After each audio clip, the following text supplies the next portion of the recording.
À votre... Alors en ce qui me concerne, la question n'est pas pourquoi travailler pour la NSA, la question est pourquoi pas. Pourquoi je travaillerais pas pour la NSA? Ça, c'est une colle. J'ai essayé d'y répondre.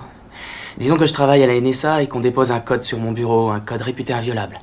Mettons que je tente ma chance et mettons que je le déchiffre. Là, je suis très content de moi parce que j'ai bien fait mon boulot, mais c'était peut-être le code de l'emplacement d'une armée rebelle au Moyen-Orient ou en Afrique du Nord. Et une fois qu'on a repéré le lieu, on bombarde le village où les rebelles se cachent. Et 1500 personnes que j'ai jamais vues, qui ne m'ont jamais rien fait, sont tuées.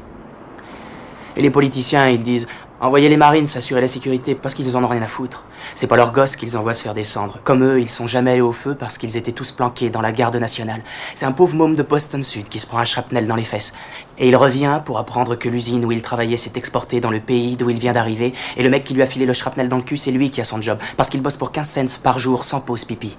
Maintenant, il comprend que la seule raison qu'il y avait de l'envoyer là-bas, c'était de mettre en place un gouvernement qui nous vendrait le pétrole pour pas cher. Et bien sûr, les compagnies pétrolières exploitent le conflit qu'il y a eu pour faire monter leur prix et se faire du même coup un beau petit bénéf. Mais ça aide pas mon pote qui travaille pour des clous. Ils traînent un max à livrer le pétrole, bien sûr. Peut-être même qu'ils vont employer un alcoolique comme capitaine, un buveur de martini qui s'amuse à faire du slalom entre les icebergs, jusqu'au jour où il en frappe un, le pétrole se déverse et ça tue toute vie dans l'Atlantique Nord. Alors là, mon pote est chômeur, il peut pas se payer de voiture et c'est à pied qu'il se cherche des jobs. Ce qui est pas marrant parce que le shrapnel qu'il a eu dans le cul lui a filé des hémorroïdes. Et puis en plus, il crève de faim parce qu'à la soupe populaire, on lui propose comme plat du jour de la morue de l'Atlantique Nord avec de l'huile de moteur. Alors qu'est-ce que j'en pense? Je vais attendre une offre meilleure. Je me dis, putain, je ferais peut-être aussi bien de descendre mon pote. Prendre son job, le filer à son pire ennemi, faire monter les prix, bombarder, tuer des bébés phoques, fumer de l'herbe, m'engager dans la garde nationale.